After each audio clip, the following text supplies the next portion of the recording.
Hello friends, आज हम बात करेंगे इंपॉर्टेंट और यूजफुल टॉपिक के बारे में। आज हम बात करेंगे कुछ टिप्स जिससे आप अपने कोलेस्ट्रॉल लेवल्स को कम कर सकते हैं। कोलेस्ट्रॉल एक काफ़ी कॉमन प्रॉब्लम है। काफ़ी लोग कोलेस्ट्रॉल की बीमारी से पीड़ित रहते हैं। किसी का HDL कम है, किसी का LDL ज़्यादा है, किसी का ट्राइग्लिसराइड ज़्यादा है।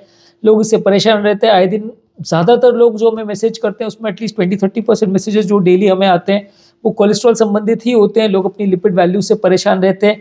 दवाई ज़्यादातर लोग नहीं लेना चाहते हैं। दवाई ऑब्वियसली स्टार्टिंग जो मेडिसिन है वो काफ़ी ज़्यादा सेफ़ है, काफ़ी अच्छे रिजल्ट्स अवेलेबल है और कितने भी हाई कोलेस्ट्रॉल वैल्यूज़ हो ये आपको गारंटेड रिजल्ट्स देते हैं कि ऑब्वियसली अगर 400-500 से ज़्यादा LDL हो तो बहुत मुश्किल है कि उसको कंट्रोल करना। 400-500 कोलेस्ट्रॉल की नहीं, LDL की बात कर रहा हूँ।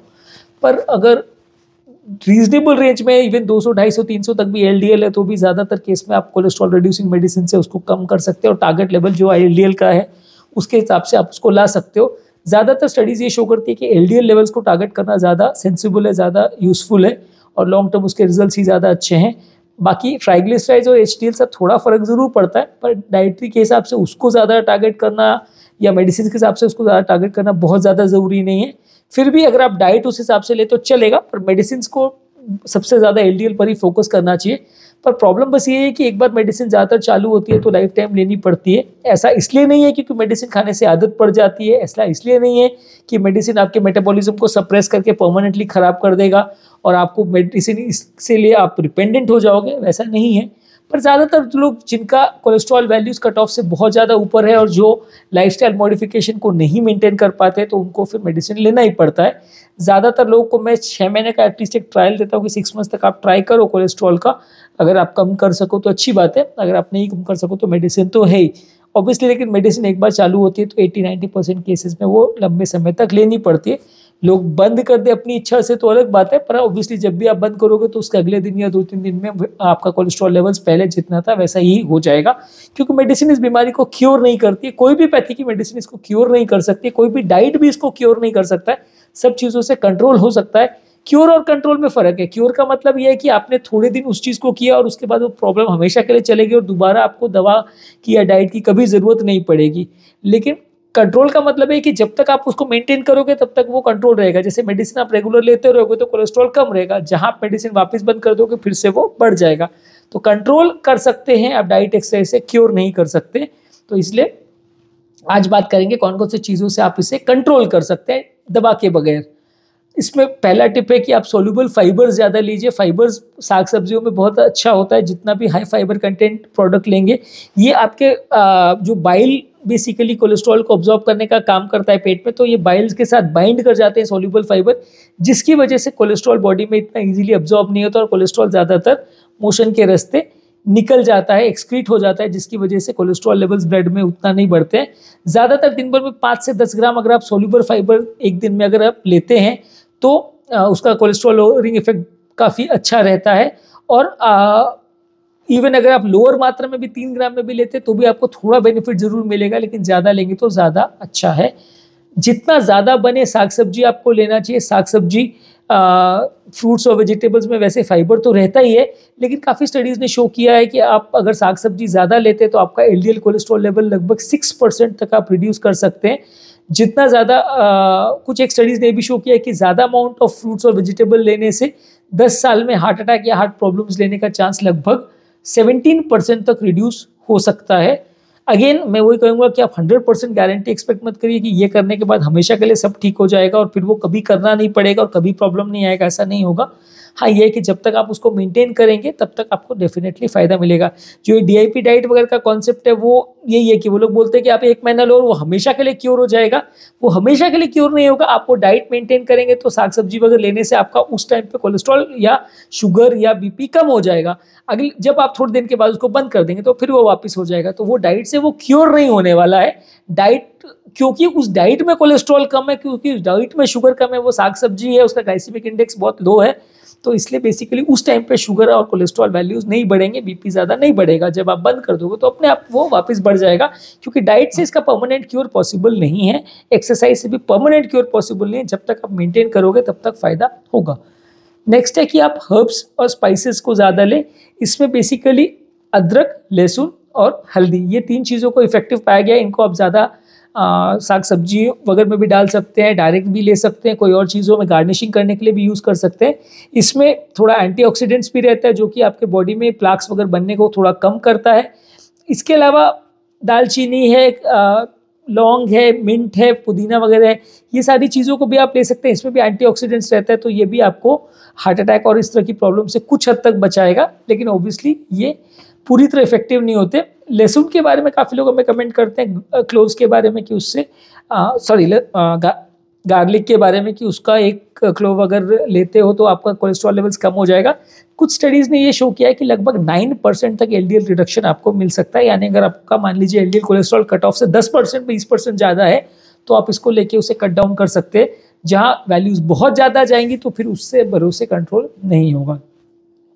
नेक्स्ट है कि अनसैचुरेटेड फैट्स ज़्यादा लीजिए। अनसैचुरेटेड फैट्स बेसिकली लिक्विड होते हैं रूम टेम्परेचर में, क्योंकि ये उसमें हाइड्रोजन एटम्स कंपेरेटिवली कम रहते हैं तो उनका आपस में कनेक्शन उतना स्ट्रॉन्ग नहीं रहता, तो रूम टेम्परेचर में फ्लूइड या लिक्विड फॉर्म में रहते हैं। ज़्यादातर ये ऑयल्स वगैरह जो हैं उसमें वो अनसैचुरेटेड रहते हैं, और उसमें भी कुछ मोनो अनसैचुरेटेड और पॉली अनसैचुरेटेड फैट्स आते हैं, जैसे एवोकाडोज है, ऑलिव्स है, ये सब का जो ऑयल है, या फैटी फिश और नट्स वगैरह में भी जो रहता है उसमें ओमेगा 3 फैटी एसिड्स रहता है।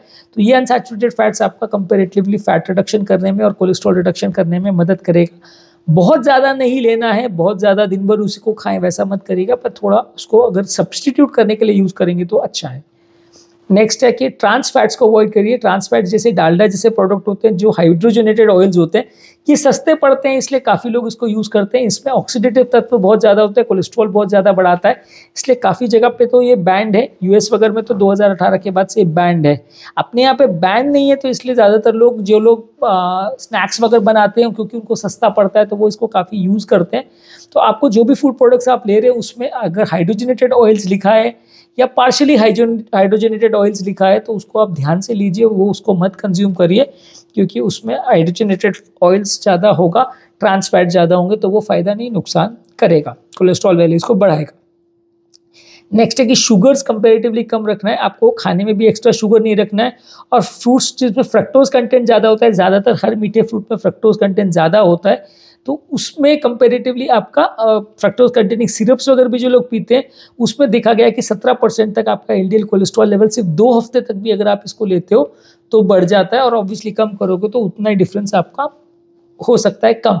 तो इसलिए आप इसको कोई भी शुगर कंटेनिंग सिरप्स या शुगर कंटेनिंग ड्रिंक्स है या फ्रक्टोज कंटेनिंग ड्रिंक्स है उसको कम लें, और टोटल दिन भर का आपका डाइटरी कंजम्पशन जो है इसका वो 10-15% से भी कम रहना चाहिए।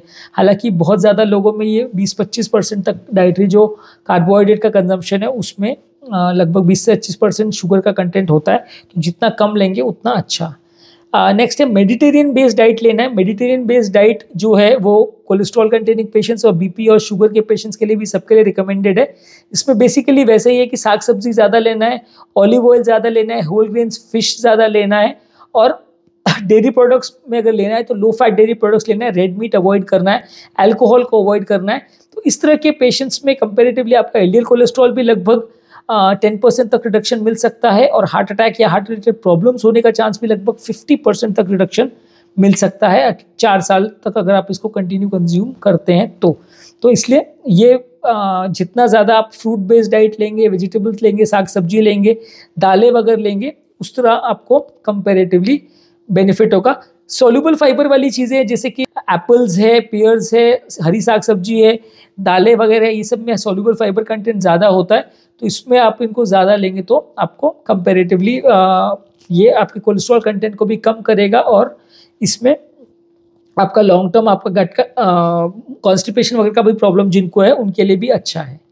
नेक्स्ट है सोया प्रोटीन्स जो है सोयाबीन में या सोया प्रोटीन्स जो रहते हैं वो टोफू वगैरह में भी अवेलेबल रहता है, सोयाबीन डायरेक्टली भी अवेलेबल है, आप उसको उसके क्रिस्टल्स को सब्जी वगैरह के लिए भी यूज़ कर सकते हैं, और डायरेक्टली भी उसको खा सकते हैं, अलग अलग फॉर्म्स में अवेलेबल है, उसका मिल्क अवेलेबल है, उसका प्रोटीन अवेलेबल है, तो उसमें आइसोफ्लेवोन्स होते हैं और प्रोटीन कंटेंट ज़्यादा होता है, तो बेसिकली ये बॉडी का एचडीएल कोलेस्ट्रॉल को थोड़ा बढ़ाता है, एलडीएल को कम करता है। तो सोयाबीन और उसका सोया मिल्क अगर आप लेते हैं तो ये कोलेस्ट्रॉल वाले पेशेंट्स के लिए अच्छा है, इसको एक्स्ट्रा आप ले सकते हैं अगर आपको कोलेस्ट्रॉल रिलेटेड प्रॉब्लम है तो।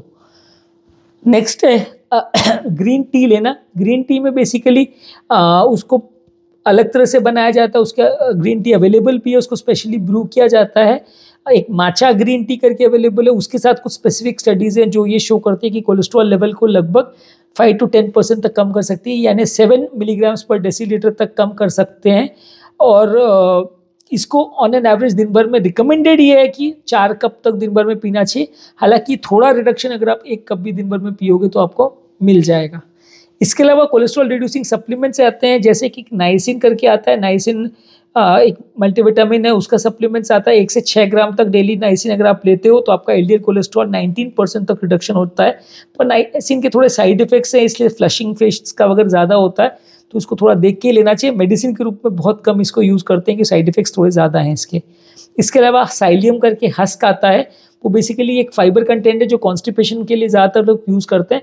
पर अगर कोलेस्ट्रॉल वाले पेशेंट्स भी इसको लेते हैं तो उनका फाइबर कंटेंट बॉडी का इंप्रूव होता है और उनका कोलेस्ट्रॉल लेवल्स भी कम होता है। इसके अलावा एल कार्निटीन जो हार्ट फेलियर में भी यूज़ करते हैं, वो अगर कोलेस्ट्रॉल वाले पेशेंट्स भी ले रहे हैं और 2 ग्राम्स पर डे तक ले रहे हैं तो उनका कोलेस्ट्रॉल लेवल्स कुछ हद तक कम करने में मदद मिलेगा। इसके अलावा नेक्स्ट इंपॉर्टेंट चीज़ है कि आपकी फैमिली हिस्ट्री में अगर कोई भी हार्ट रिलेटेड प्रॉब्लम है, जैसे कि बीपी, शुगर, कोलेस्ट्रॉल है, एथेरोस्क्लेरोसिस का प्रॉब्लम है, हार्ट अटैक के प्रॉब्लम है, कोई मेटाबॉलिक सिंड्रोम वगैरह है, तो आपको उसका ध्यान रखना है। और वैसे लोग को ज़्यादा सतर्क रहने की ज़रूरत है। जितना ज़्यादा रिस्क फैक्टर्स है उतना एलडीएल कोलेस्ट्रॉल का कट ऑफ आपका लोअर रहेगा, उतना ज़्यादा अग्रेसिवली आपको उसको फॉलो करना है, उतना ज़्यादा अग्रेसिवली आपको कोलेस्ट्रॉल को रिड्यूस करना है। जिन लोगों को इस तरह के रिस्क फैक्टर्स नहीं है, फैमिली हिस्ट्री वगैरह नहीं है, खुद को भी इस तरह की बीमारियां नहीं है, उनका थोड़ा आप रिलैक्स रह के कोलेस्ट्रॉल मेंटेन कर सकते हैं। इनका एलडीएल का कट ऑफ थोड़ा ज़्यादा लेवल पे भी मेंटेन कर सकते हैं। पर जिनको रिस्क फैक्टर ज़्यादा है उसमें आपको एलडीएल लेवल्स को और अच्छे से और ज़्यादा स्ट्रांगली रिस्ट्रिक्ट करके रखना पड़ेगा। इसके अलावा बॉडी वेट को मेंटेन करिए, रेगुलर बेसिस पे एक्सरसाइज कीजिए। रेगुलर बेस पे एक्सरसाइज करने से आपका वजन कम होगा, आपका कोलेस्ट्रॉल लेवल्स कम होगा, आपका डायबिटीज़ कम होगा, ब्लड प्रेशर कम होगा, ओवरऑल हार्ट अटैक और इस तरह के प्रॉब्लम्स आने का चांस काफ़ी हद तक कम हो जाएगा। तो आपको बॉडी वेट अच्छे से मेंटेन करना है और वजन बढ़ने नहीं देना है, रेगुलर एक्सरसाइज करना है। ये एकमात्र सबसे आसान तरीका है हार्ट अटैक और इस तरह की प्रॉब्लम्स का रिस्क को कम करने का। तो हर आदमी को एक्सरसाइज तो करना ही है। नेक्स्ट है कि कोई भी चीज़ अगर आप ले रहे हो तो उसमें कितना सैचुरेटेड फैट्स है, कितना उसमें ट्रांस फैट्स है, कितना प्रोडक्ट्स में किस तरह के ऑयल्स हैं, उसका ज़रूर आपको न्यूट्रिशन का जो लेबल है उसको पढ़ना चाहिए।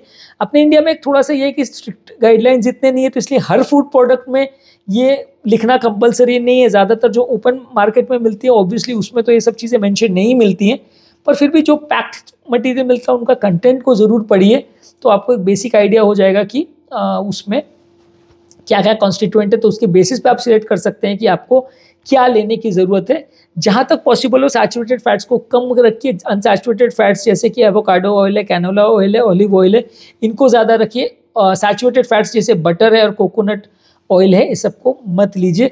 कोकोनट ऑयल के बारे में काफ़ी लोग कंट्रोवर्सी रखते हैं। साउथ इंडियंस अपने ज़्यादातर खाने में उसको यूज़ करते हैं, वो मानते हैं अच्छा है, लेकिन जितना डेटा मैंने देखा है वो ज़्यादातर यही बोलता है कि वो अच्छा नहीं है। 92% सैचुरेटेड फैट्स होता है, तो इसलिए एटलीस्ट मैं तो रिकमेंड नहीं करता।